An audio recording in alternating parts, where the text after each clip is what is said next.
નમસ્કાર, આપનું ગુજરાતમાં આપનું સ્વાગત છે। બગસરા શહેરમાં વિવેકાનંદ વસ્તી દ્વારા વિરાટ હિન્દુ સંમેલનનું આયોજન કરાયું। બગસરા શહેરમાં સત્વરા સમાજવાડી ખાતે જય ભવાની હિન્દુ જાગરણ સમિતિ આયોજિત વિરાટ હિન્દુ સંમેલન યોજાયું। વિરાટ હિન્દુ સંમેલનમાં રાષ્ટ્રીય સેવિકા સમિતિ સૌરાષ્ટ્ર પ્રાંતના રસીલાબેન રાવળે હિન્દુ સમાજ વિશે માહિતી આપી। જય ભવાની હિન્દુ સંમેલનના અધ્યક્ષ મહેશભાઈ વ્યાસ સહિત મોટી સંખ્યામાં લોકો ઉપસ્થિત રહ્યા હતા। વિરાટ હિન્દુ સંમેલનમાં સનાતન ધર્મને નવી દિશા અને ઉર્જા આપી ચેતના પ્રદાન કરવાના હેતુથી આયોજન કરાયું। આપણી હિન્દુ સંસ્કૃતિ, ધર્મ અને સામાજિક એકતાના પ્રતીક રહે તેવા ઉદ્દેશ્યથી હિન્દુ સંમેલનનું આયોજન કરાયું। રશ્વિનભાઈ ડોડિયા, અનિલભાઈ વેકરિયા, મનોજ મેડા તેમજ મહેશભાઈ વ્યાસ અધ્યક્ષ અને અલ્પેશભાઈ પરમાર મંત્રી સહિત લોકો ઉપસ્થિત રહ્યા। મહેશભાઈ વ્યાસ હિન્દુ જાગરણ સમિતિના અધ્યક્ષ તરીકે ફરજ બજાવું છું અને આજે વિશાળ હિન્દુ સંમેલન બોલાવવામાં આવ્યું। વિવેકાનંદ વસ્તીનું આ સંમેલનની અંદર હજારોની સંખ્યામાં લોકોએ હાજરી આપી અને હિન્દુ એકતાના દર્શન કરાવ્યા। એટલું જ નહીં, પરંતુ અહીંયા વક્તાઓએ પણ હિન્દુની જાગૃતિ માટે, હિન્દુ સમાજની જાગૃતિ માટે ખૂબ જ સારા સૂચનો કર્યા અને સરસ વક્તવ્યો દ્વારા હિન્દુ જાગૃતિનું કામ કરવામાં આવ્યું। આ જે સમાજ એકઠા કરવામાં આવે છે એનો મુખ્ય હેતુ શું? સમગ્ર ભારતમાં અત્યારે હિન્દુ એકતાની તાતી જરૂરિયાત છે।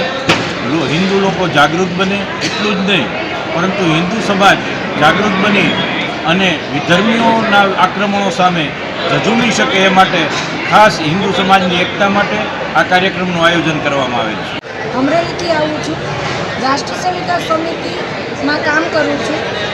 ખાસ આજે મારે બગસરા ખાતે વિરાટ હિન્દુ સંમેલનમાં આવવાનું વક્તા તરીકેનું થયું છે। ખાસ તો પંચ પરિવર્તન રાષ્ટ્રીય સ્વયંસેવક સંઘ દ્વારા 5 પરિવર્તનની વાત છે એ લઈને આજે સમાજ સુધી આપણે કેવી રીતે કામ કરીએ, તો કે સૌથી પહેલાં તો કુટુંબ પ્રબોધન, સ્વબોધ, સ્વદેશી, સ્વનું જાગરણ અને પર્યાવરણનું રક્ષણ, સાથોસાથ સમાજમાં આમૂલ પરિવર્તન આવે અને હિન્દુ સમાજ જાગે એ માટેના પ્રયત્નથી આ કામ થઈ રહ્યું છે અને હિન્દુ સમાજ જાગે અને પોતે સ્વબોધ અને સ્વદેશી, સ્વભાષા, સ્વભૂષા વિશે કામ કરે અને હિન્દુ સમાજ હંમેશા આગળ વધતો રહે એ જ અભ્યર્થના સાથે ખાસ કરીને બેન ઠેર ઠેર અત્યારે આવા હિન્દુ સમાજના સંમેલનો યોજવામાં આવે છે। આ હિન્દુ સમાજના સંમેલનો યોજવાનું કારણ શું ને હિન્દુ સમાજના આવા સંમેલનો કરવાનું પાછળ હેતુ? સંઘ શતાબ્દી વર્ષ નિમિત્તે સંઘ દ્વારા હિન્દુ સમાજને જગાડવા માટેનું એક 5 આયામોમાં કામ કરી રહ્યું છે। રશ્મિનભાઈ ડોડિયા, ચેરમેન નગરપાલિકા બગસરાની અંદર આજરોજ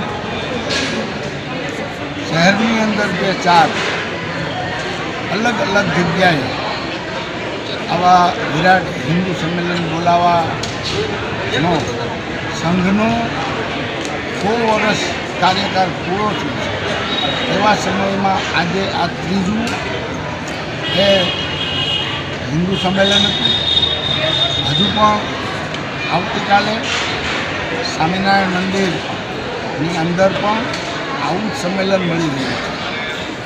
ખરેખર આજના સમયની અંદર દેશમાં પ્રવર્તતી પરિસ્થિતિ અને વિધર્મીઓ તરફથી માત્ર ભારતમાં નહીં, ભારતના બહારના લોકોને પણ જ્યારે આજે હિન્દુ શબ્દ એ આંખના કળાની જેમ ખૂંચે છે એવા સમયની અંદર હિન્દુ જાગરણ અર્થે બગસરાની અંદર જય ભવાની હિન્દુ વિરાટ સંમેલનનું જે આયોજન કરનારા લોકો છે, અલગ અલગ જગ્યાએ જે કાંઈ આવા આયોજનો થાય છે એને હું સંપૂર્ણપણે આવકારું છું।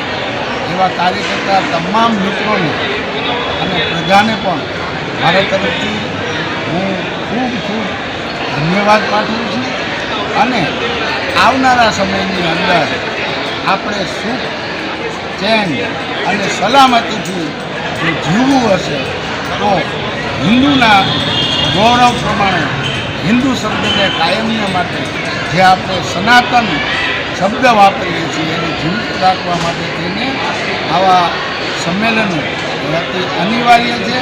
એમાં કામ કરતા તમામ ભાઈઓને મારા તરફથી ફરીને અભિનંદન, ધન્યવાદ. तो व्हाट्सएप, ट्विटर, फेसबुक, इंस्टा जहाँ भी आपका अकाउंट है इसे शेयर बटन के द्वारा वहाँ पर शेयर करें.